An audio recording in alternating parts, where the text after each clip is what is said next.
Sea alabado el nombre de Dios por toda la eternidad. La Biblia. Amén. ¿Qué es la Biblia? Es la luz del mismo Dios soberano, es la carta del arcano, es la espada de Jesús, vivo espejo de la cruz, manantial de vida y ciencia, libro de gran influencia, que al leerlo con ficción purifica el corazón y alivia la conciencia. Libro eterno, libro santo, libro de gloria eternal, es de origen celestial y de Dios sublime canto. Habla de risa y de llanto, habla de gozo y tristeza. Dios en ella nos expresa su poder y santidad, de su ser la eternidad y de su amor la grandeza. El mismo Dios es su autor, pero muchos la escribieron. Inspirados todos fueron por el más santo y vivo ardor. Ruth nos habla de su amor en su tierna y bella canción, y nos causa admiración de Daniel y sus profecías. Y si llora Jeremías, ríe el sabio Salomón. ¿Quién es este que descuella por tener ardiente celo, que al parecer que del cielo tomó del fulgor de una estrella? ¿Quién es que por lengua bella habla tanto del Mesías? Y tienen sus profecías en amoroso y angélico. Es el profeta evangélico, el diccionario Isaías. Y este anciano venerable que conduce a Israel a la tierra de la miel que es tan rica y saludable. Este ser infatigable jamás daba la doblez. Decidme Biblia, ¿quién es? Y en su nombre se esconde, el Pentateuco responde, el victorioso Moisés. 13 epístolas tenemos que San Pablo nos dejó, doctrinas allí escribió que hoy con gozo la aprendemos. Cada vez que la leemos nos llenamos de emoción y se siente el corazón por vivir vida santa y así ir a la santación. Ella nos da la razón de la que el mundo necesita, de la dádiva bendita para obtener el perdón.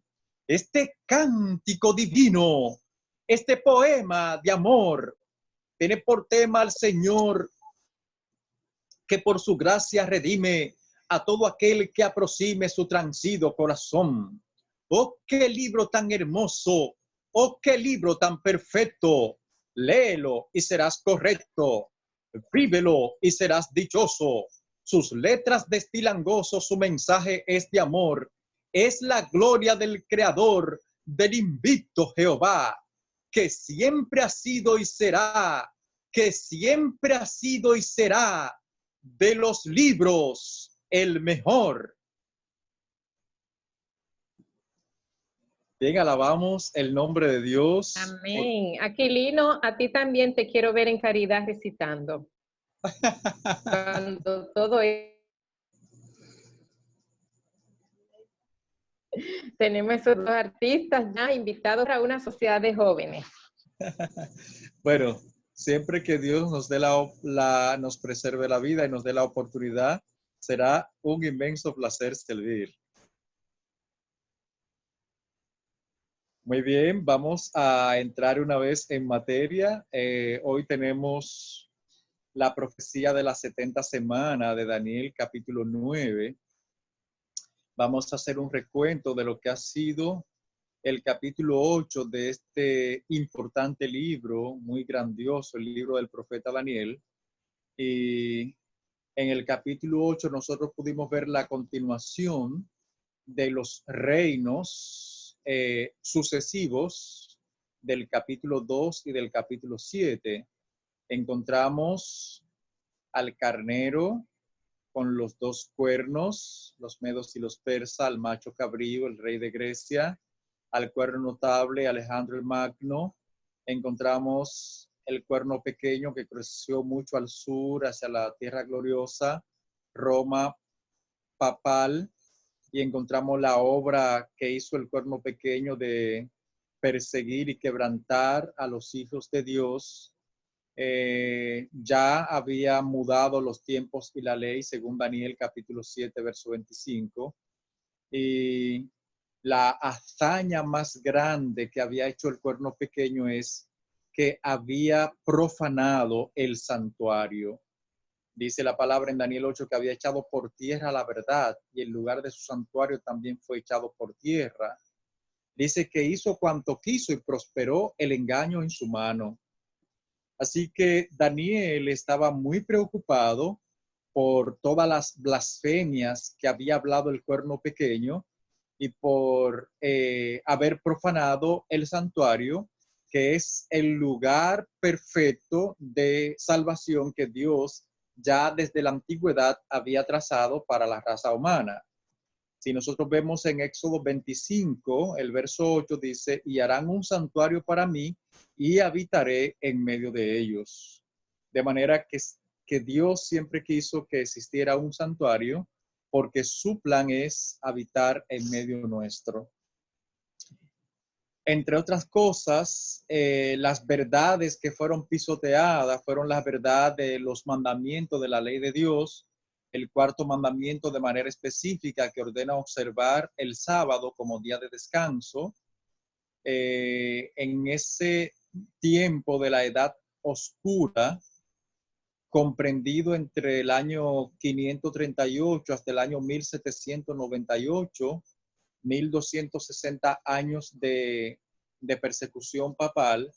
En ese tiempo se inventaron las doctrinas como la del purgatorio, la doctrina del infierno, no, la doctrina de la inmortalidad natural del alma, la doctrina como la santidad del domingo como día de descanso, la doctrina de la justificación por las obras. Se le enseñó a las personas que para conseguir el favor de Dios tenían que hacer muchas penitencias, subir escaleras a pie e ir a lejano lugar caminando e incluso muchas veces de rodillas. Todas estas doctrinas fueron resultado de haber prohibido la lectura de la Biblia en público. Sabemos que en una época en Francia se hizo una hoguera y en plaza pública se quemó la Biblia. Francia es un país totalmente ateo, como lo es Egipto. Así que cuando Daniel contempló todas estas cosas, estaba muy preocupado, pero habían profecías que él había visto que eran precisamente para nuestros días, para el tiempo del fin. Y si nosotros volvemos a Daniel capítulo 8, el verso 14, Daniel dice, ¿y hasta cuándo durará la visión del continuo sacrificio? Verso 13, entregando el ejército para ser pisoteado. Y entonces el ángel que le estaba explicando la visión le dice, hasta 2300 tardes y mañana, luego el santuario será purificado. Esta profecía de tiempo es la que encontramos explicada en el capítulo 9 y es nuestro estudio de hoy. En la primera parte, que está desde el verso 1 hasta el verso 19, es donde podemos notar que Daniel hace una oración, pero una super oración, y él está pidiendo el favor de Dios. Está pidiendo perdón por los pecados del pueblo. Está confesando las iniquidades. Está suplicando al Señor que le dé la sabiduría y la inteligencia para entender los asuntos proféticos que ya se les había revelado en el capítulo 8. E incluso observó las profecías de Jeremías, contemporáneo de Daniel, que Jerusalén iba a ser libertada en 70 años. Pero ya habían transcurrido los 70 años y entonces todavía el pueblo se mantenía esclavizado en Babilonia. Así que Daniel confesó sus pecados, los pecados de su pueblo, estuvo en ayuno, estuvo en oración. Y la segunda parte es donde el ángel Gabriel aparece para explicarle la profecía de tiempo al profeta Daniel. E inmediatamente le dice que al principio de sus ruegos le fueron dadas las órdenes y él había venido para enseñarle y explicarle la visión porque él era muy amado. Qué linda palabra. Ojalá que nosotros podamos llevar una vida como Daniel, que era una vida completamente consagrada al servicio de Dios y siempre dispuesto a hacer su santa voluntad. Así que lo primero que el ángel le dice a Daniel es: 70 semanas están determinadas sobre tu pueblo y sobre tu santa ciudad. 70 semanas determinadas. ¿Qué significa todo esto? Bueno, el período de los 2300 días o años literales se encuentra en Daniel 8:14 y dice que estas 70 semanas estaban determinadas, o sea, estaban descontadas. Si nosotros entramos en materia y hacemos la sumatoria y le sacamos 70 semanas, 7 por 7, 49, son 490 años, lo descontamos a la profecía de los 2300 años, vamos a notar que nos van a quedar solamente 1810 años. Estas 70 semanas no es más que un periodo de gracia, un periodo de tiempo concedido a la nación judía para que buscara al Señor. Pero en estas 70 semanas, que es la profecía de tiempo más larga de la historia bíblica, nosotros podemos encontrar muchos acontecimientos, los cuales voy a irle detallando punto por punto. Dice que las 70 semanas iban a comenzar con la orden de construir o restaurar los muros de Jerusalén. Y esa orden fue dada en el año 457 a.C. por el rey Artajerjes. Allí comienza el período de las 70 semanas, justo en el año 457 a.C.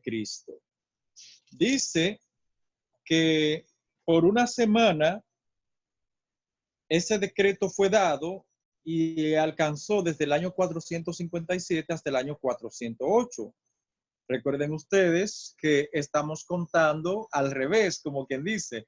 Los números van bajando: 457, 456, 455, hasta llegar al año 0 de nuestra era, o sea, de la era cristiana. De modo que las primeras 7 semanas alcanzan desde el año 457 al año 408, cuando se comenzó a construir los muros de Jerusalén que habían sido destruidos por los ejércitos romanos con la invasión. Este periodo de tiempo duró 62 semanas. Y ustedes pueden observar que desde el año 457 hasta el año 408 hay 7 semanas. Y esas 62 semanas y 7 son 69, nos llegan al año 27 después de Cristo. Fue un periodo bastante largo, desde el año 408 hasta el año 27, 433 años. En ese periodo de tiempo, dice San Mateo capítulo 3, que el santo de los santos tenía que ser ungido, tenía que ser bautizado. Y precisamente en el año 27, a la edad de 30 años, Cristo vino a Juan al Jordán para ser bautizado. Y Juan se le oponía, diciendo: yo necesito ser bautizado por ti y tú vienes a mí. Y Cristo les dijo: deja ahora, porque así nos conviene cumplir toda justicia. La justicia que Cristo dijo que se había de cumplir era la profecía que dice que él era el ungido de Jehová y que el santo de los santos tenía que ser ungido. Entonces, repasando hasta aquí, el periodo profético comienza en el año 457 a.C., una semana, llega hasta el año 408, 62 semanas, al año 27 después de Cristo, y ya tenemos allí 69 semanas computadas desde el año 457 hasta el año 27 de nuestra era.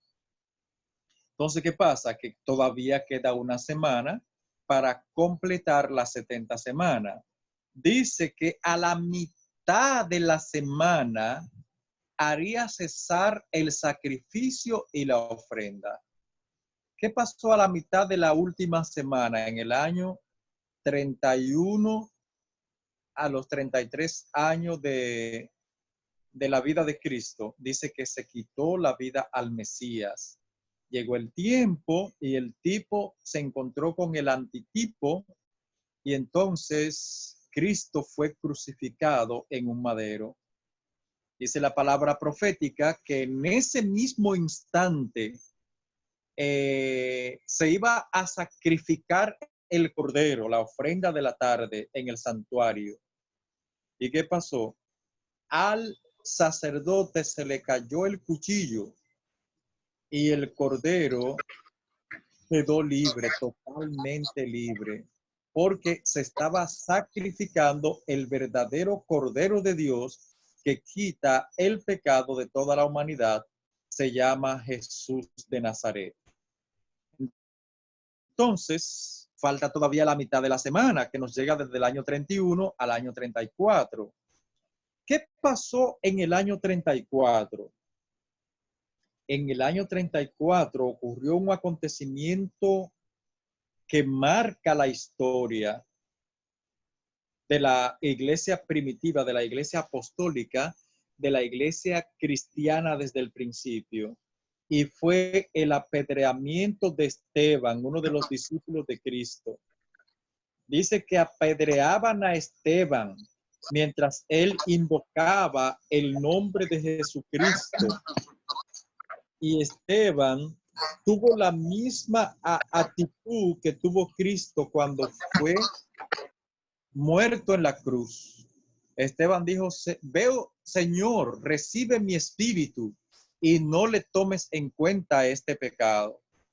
De manera que nosotros debemos llegar a la humildad de Cristo, a la humildad de Esteban, de amar a nuestros enemigos y de dar nuestras propias vidas por el Señor, porque ya Él la dio por cada uno de nosotros. Esta profecía de 70 semanas, que comienzan en el año 457 a.C., terminan en el año 34 después de Cristo. Y si nosotros tomamos los 1810 años que restaron de la profecía de los 2300 días y hasta el año 34, ustedes suman 1810 más 34, son 1844. Y justamente en el año 1844 fue donde comenzó la purificación del santuario. Allí Cristo comenzó a interceder por la humanidad. Y entonces comenzó el tiempo de la gracia.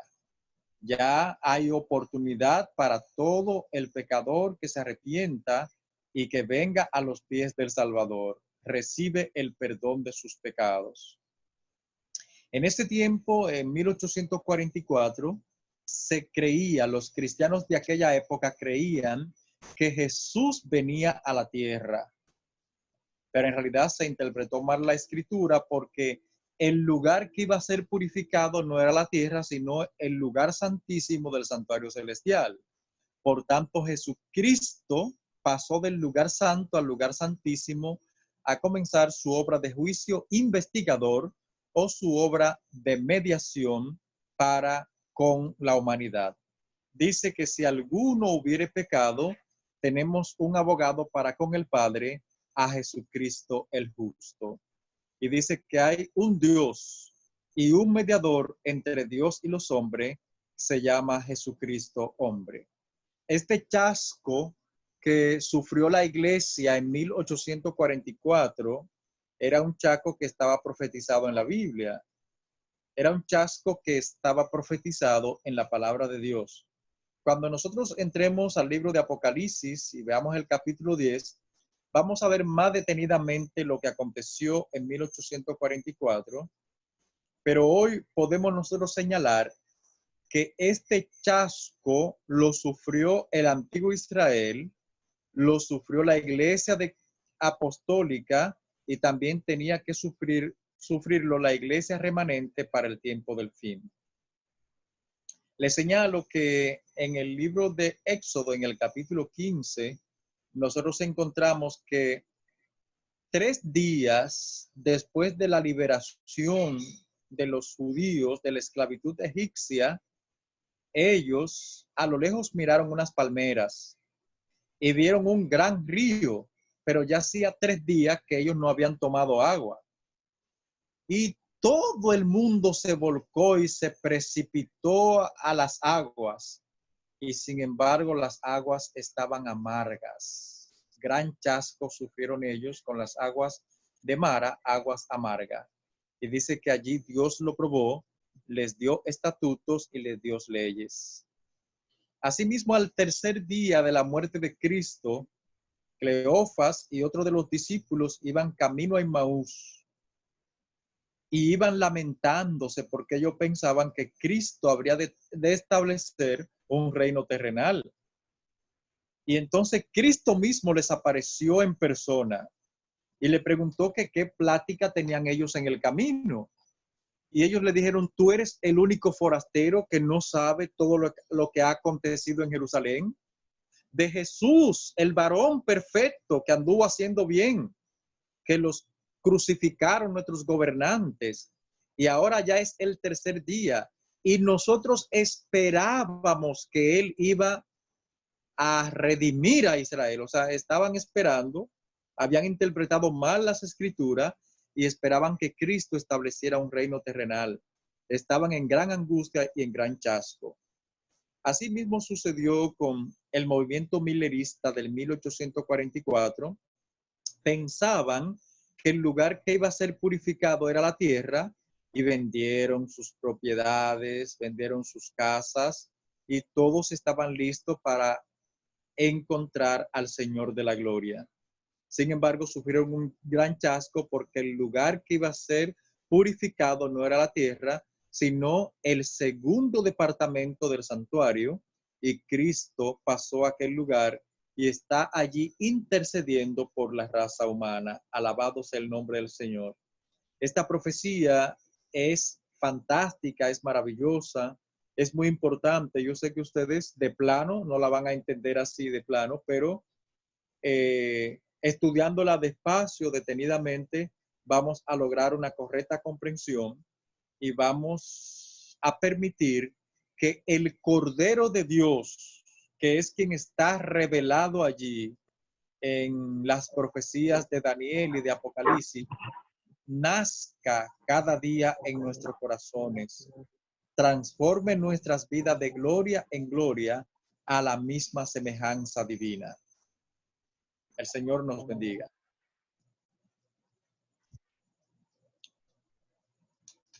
Amén.